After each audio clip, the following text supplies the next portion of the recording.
আসসালামু আলাইকুম। ওয়ালাইকুম। আব্বা শুনছেন নাকি আলাউদ্দিনের বউ ফাতেমা আপনার মেয়ের বৌমা বাড়ি ছেড়ে চলে গেছে। ফাতেমা মানে আলাউদ্দিনের বউ কই গেছে? রাতে বাপের বাড়ি গেছে? হমাদ কাকা কইছে আজ জীবনে বাড়িতে আইবো না।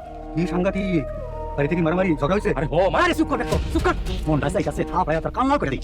ডালি ভাই, কোনো কথা চাপে রাখতে হয় না, মোকাবেলা করতে হয়। আপনি চিন্তা করেন না, আমি তো আপনার আছি। মাতবর, এটা আমার পারিবারিক বিষয়, তোমার না করার দরকার নাই। তুমি তোমার নিজের সব খাইতে দাও। তোর মুখ আর কোনোদিন না দেখি। যদি আমার কথা না মানেন তাহলে কোনোদিন আপনাকে বান্দিগিরি করতে আসুন না। শয়তান বাজা মাইয়া লোক। এই তুই এখন বাইরা যা করতেছি, তুই গেলে আমার পরে আমি আবার বিয়ে করাবো। কি এত বড় কথা? আমি যাই। ফাতেমা বই না তুমি কোথাও যাও না, কোথাও যাও না। আমার দয়া করে মুখটা বন্ধ করেন। ফাতেমা তুমি এখনই আমার কাছে মাপ চাও, মাপ চাই ঘরে যাও। আম্মা আপনি ফাতেমারে মাফ করে দেন। বড় ভাবি যদি কোনো ভালো মানুষের কাছে মাপ চাইতে পেতেন তাহলে ঠিকই চাইতাম। আমার আর বাধা দিয়ে না, আমি এখন যাই। বোন বোন বোন তুমি যাও না ফাতেমা, ফাতেমা যাও না তুমি। বড় ভাই যাও, আপনার আল্লাহর দোহাই আমার যাইতে দেন। সালাদিন ফাঁসা দেখে সব বান্দা মাইয়া আমি যাইতে এই দাদিকা। বড় ভাই যাও, বড় ভাবি তোমরা আমার মাফ করে দিও। তুমি বলে অনেক অনেক কথা, আমি এখন যাই। ফাতেমা ফাতেমা তুমি যাও না, যাও না ফাতেমা। ফাতেমা চলে যাচ্ছে, ঠেকা না ঠেকা, জোর করে ঠেকা। ফাতেমা যাও না ফাতেমা, ফাতেমা। হ্যাঁ ফাতেমা বলো। কই তুমি? কই আবার দোকানে? কেন তোমার কি কেউ উল্টাপাল্টা কিছু কইছে নাকি? 10 মিনিটের মধ্যে বাড়িতে আইবা। যদি 11 মিনিট হয় তাহলে কিন্তু আমার আর পাইবা না। আরে কি পাগলের মতো কথা কইতেছো? কি হয়েছে, সমস্যা কি কও? আমার কথা শেষ, রাখি। আসসালামু আলাইকুম বন্ধুরা।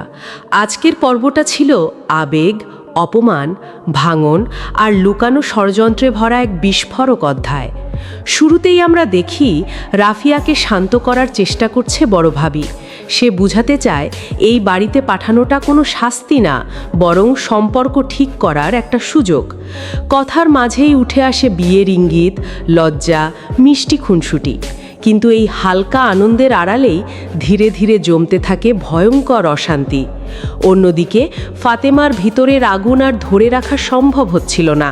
সংসারে নিজের মূল্য হারানোর ভয়, সন্তান না হওয়ার কষ্ট আর বারবার অপমান তাকে একদম ভেঙে ফেলেছে। যখন সে সামান্য কিছু টাকা চাইল, তখনই শাশুড়ির অপমান আর কটু কথা তার বুক চিরে দিল। একসময় পরিস্থিতি এতটাই ভয়াবহ হয়ে যায় যে ফাতেমা ব্যাগ গুছিয়ে বাড়ি ছাড়ার সিদ্ধান্ত নেয়। সেই মুহূর্তটা ছিল পুরো পর্বের সবচেয়ে আবেগঘন দৃশ্য। আলাউদ্দিনের অসহায় কান্না, সালাউদ্দিনের থামানোর চেষ্টা, আমেনার অনুরোধ, সব কিছু মিলিয়ে মনে হচ্ছিল একটা সংসার চোখের সামনে ভেঙে যাচ্ছে। সবচেয়ে কষ্টের বিষয় হচ্ছে ফাতেমা চলে যাওয়ার আগ মুহূর্তে নিজের ভুল স্বীকার করে। সে বড় ভাই আর বড় ভাবির কাছে মাফ চায়। এই দৃশ্যটা প্রমাণ করে ভেতরে ভেতরে সে অনুতপ্ত ছিল, কিন্তু এতদিনের জমে থাকা কষ্ট তাকে আর থামতে দেয়নি। অন্যদিকে শাশুড়ি এখনও নিজের অহংকার ছাড়া রাজি না, বরং সে ঘোষণা দেয় ফাতেমা যদি বাড়ি ছাড়ে তাহলে এই বাড়ির দরজা তার জন্য চিরদিনের মতো বন্ধ। এদিকে সালাউদ্দিনের সরলতা আবারও দর্শকদের মন ছুঁয়ে যায়। সে গরুর সাথে কথা বলে মন শান্ত করার চেষ্টা করে, বড় ভাইয়ের কাছে পরামর্শ চায়, নিজের কষ্ট খুলে বলে কিভাবে ফাতেমা তাকে প্রতিনিয়ত ডাক্তার আর কবিরাজ দেখানোর কথা বলে অপমান করত। এই দৃশ্যগুলোতে বোঝা যায় সালাউদ্দিন আসলে কতটা নিরীহ আর ভেতরে ভেতরে আহত। অন্যদিকে মিমের কথাবার্তাও নতুন ইঙ্গিত দেয়। সে স্পষ্ট বুঝিয়ে দেয় ফাতেমা চলে যাওয়াতে সে খুশি, কারণ তার মতে ফাতেমা সবসময় খারাপ কাজে সহযোগিতা করত।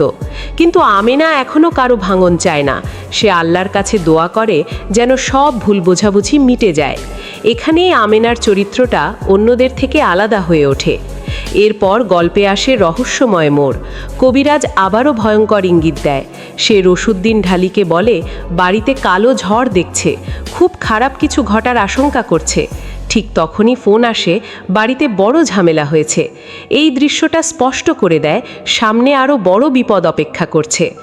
সবচেয়ে ভয়ঙ্কর ব্যাপার হচ্ছে শাহানা আর তার মায়ের কথাবার্তা।